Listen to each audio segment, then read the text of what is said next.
Bienvenue à toi pour cette dernière Daily Dose de cette semaine. Si tu me suis depuis lundi, tu as certainement découvert des clés et des trésors cachés pour améliorer ta communication, améliorer la dynamique de tes relations et attirer les bonnes personnes. Nous avons exploré l'art de créer un espace de confiance, de franchir les frontières invisibles qui nous séparent des autres et qui séparent les autres de nous. Et hier, nous avons passé en revue les 5 soifs fondamentales de l'être humain pour littéralement transformer tes relations. Mais voici une vérité que j'ai apprise à mes dépens. Comprendre un principe sans l'appliquer, c'est comme posséder une carte au trésor sans jamais se mettre en route. Alors aujourd'hui, je vais te donner exactement ce dont tu as besoin pour passer de la compréhension à la transformation. Un cadre pratique, simple mais extraordinairement puissant qui te permettra d'intégrer toutes les clés que l'on a vues cette semaine jusqu'à ce qu'elles deviennent aussi naturelles que ta respiration. J'ai observé un phénomène fascinant chez de nombreuses femmes que j'ai accompagnées. Celles qui attirent naturellement des relations profondes ne sont pas nécessairement les plus belles, ni les plus accomplies ou même les plus spirituelles. Elles possèdent quelque chose de bien plus rare, la capacité de créer un espace relationnel où les autres se sentent pleinement entendus. Cette capacité n'est pas innée, mais elle se cultive jour après jour, conversation après conversation. Et voici comment. Le neurologue Donald Hebb avait une expression célèbre. Les neurones qui s'activent ensemble se connectent ensemble. En d'autres termes, ce sur quoi tu portes ton attention dès le matin façonne littéralement ton cerveau et ce que tu remarqueras tout au long de la journée. C'est pourquoi je t'invite à commencer chaque journée par cette question puissante. Avec qui vais-je avoir l'opportunité de pratiquer l'écoute qui transforme aujourd'hui? Cette simple question reprogramme ton cerveau pour reconnaître les opportunités de connexion que tu aurais pu manquer auparavant. Rebecca, une femme de 34 ans dans mon programme, me racontait comment cette seule pratique a transformé sa perception du célibat. Avant, je voyais chaque journée comme un désert à traverser jusqu'à ce que je rencontre la bonne personne. Maintenant, je vois chaque interaction comme une opportunité de pratiquer l'art de la connexion authentique. Ce changement de perspective a non seulement enrichi sa vie quotidienne, mais l'a paradoxalement rendue magnétiquement attirante pour les autres, y compris l'homme qui est maintenant son fiancé. Il m'a confié que c'était précisément sa qualité de présence qui l'avait d'abord attiré vers elle. Ensuite, tu as probablement déjà vécu cette expérience. Tu es physiquement présent dans une conversation, mais ton esprit est ailleurs, perdu dans tes pensées, tes jugements ou déjà en train de formuler ta réponse. C'est pourquoi cette deuxième pratique est si cruciale. Je l'appelle la pause de 10 secondes. Tout simple. Avant que chaque conversation significative, que ce soit avec ton patron, ton ami ou même ce barista que tu vois chaque matin, prends 10 secondes pour te recentrer. Une respiration profonde, un moment de conscience et rappelle-toi l'une des 5 soifs que nous avons explorées hier. Est-ce que cette personne a soif d'être vraiment vue, de dignité, de vérité sans condamnation, de transcendance ou de mission? Cette micro-pause crée l'espace intérieur nécessaire pour une présence authentique. Elle te permet de passer du mode automatique au mode intentionnel. Marie-Claude, une participante de 39 ans, m'a écrit comment cette simple pratique a transformé sa relation avec sa mère. Pendant des années, nos conversations dérivaient invariablement vers les mêmes sujets conflictuels. Maintenant, ces 10 secondes avant nos appels me permettent de rappeler que sous ces questions sur mon célibat se cache sa soif de me voir heureuse et comblée. Et la magie dans tout ça, sa mère n'a rien changé. C'est uniquement la qualité de la présence de Marie-Claude qui a transformé leur dynamique.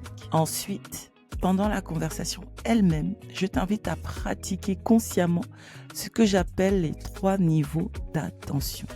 Une technique que j'ai développée en observant notamment comment Jésus écoutait les personnes qu'il rencontrait. Niveau 1, c'est l'écoute des faits, les mots exprimés, les informations partagées. Sur les niveaux, la plupart des gens s'arrêtent. Le niveau 2 est l'écoute des émotions, le ton de voix, les expressions faciales, la posture corporelle et qu'est-ce que cette personne ressent au-delà de ce qu'elle dit. Le niveau 3, le niveau le plus profond, est l'écoute de l'aspiration, le désir fondamental qui sous-tend la communication. Quelle est la soif que cette personne exprime vraiment? Laisse-moi te donner un exemple concret. Sophie, une femme de 36 ans, dans ma communauté, me racontait une conversation avec un collègue qui se plaignait constamment de son travail. Au niveau 1, il partageait des faits sur son insatisfaction personnelle.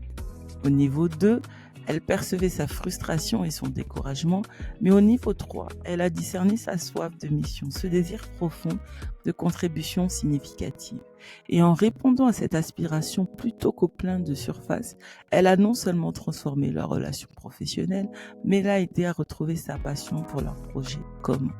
Cette triple attention te permettra d'entendre bien au-delà des mots et de répondre aux besoins réels plutôt qu'aux demandes apparentes. La 4e pratique est peut-être la plus simple, mais aussi la plus transformatrice sur le long terme. C'est celle que j'appelle le journal d'écoute quotidien. Chaque soir, prends 5 minutes, pas plus, pour noter dans un journal cette question puissante. Qu'ai-je vraiment entendu aujourd'hui que je n'aurais pas entendu avant?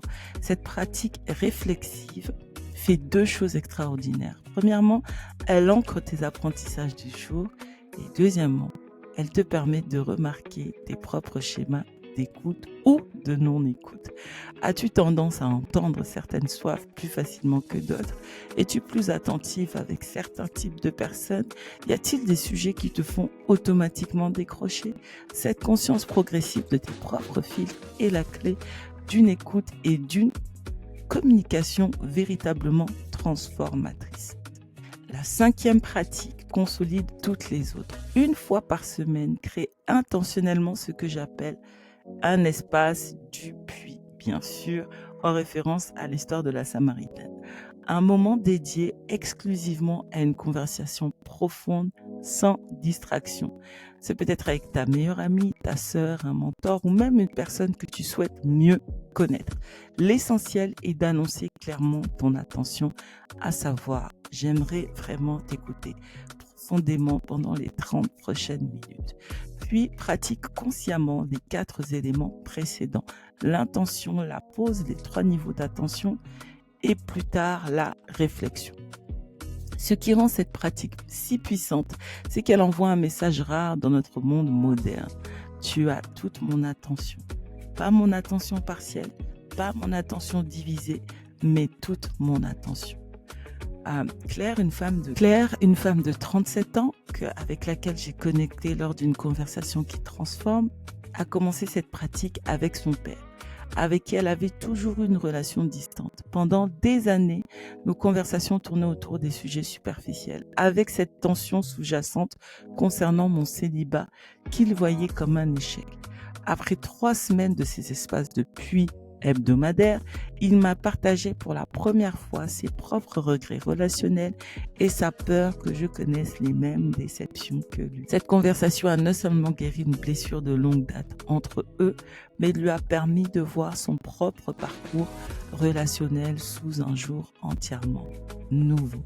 Ce qui rend ces 5 pratiques vraiment transformatrices, c'est leur nature cumulative, comme un compte bancaire relationnel, et chaque petit dépôt s'accumule avec le temps, créant une richesse de connexion que peu de personnes expérimentent dans leur vie. Et voici une vérité que j'ai observée encore et encore. Quand tu deviens ce genre de personne, celle qui écoute à ce niveau de profondeur, tu commences naturellement à attirer des personnes qui écoutent de la même façon. Et les relations superficielles s'éloignent progressivement. Les connexions profondes deviennent la norme plutôt que l'exception. La rencontre au puits entre Jésus et la Samaritaine a duré peut-être 1 heure, on ne sait pas, mais elle a transformé non seulement la vie de cette femme, mais tout un territoire.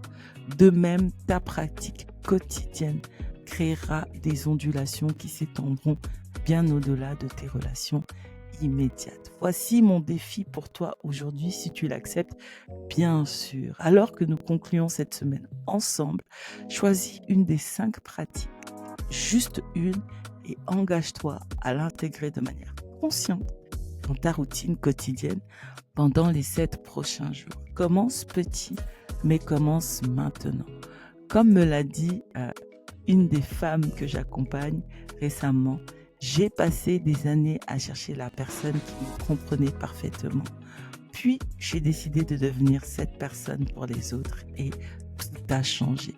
Et si cette Daily Dose t'a inspiré, je t'invite à t'abonner pour ne manquer aucune autre Daily Dose. Je t'invite aussi, si tu le souhaites, à booker avec moi une conversation qui transforme pour avoir un éclairage personnel de ta situation. Et bien sûr, retrouve-moi également chaque samedi sur toutes les plateformes de podcast pour un épisode de ta dose de sagesse. C'est un épisode long contrairement au Daily Dose. Et demain, j'aborderai la question de la résolution des conflits. C'est une compétence qui est, j'ai envie de dire, indispensable pour réussir toutes tes relations et pour attirer aussi les bonnes. Je suis Patricia et tu viens de recevoir ta Daily Dose de sagesse.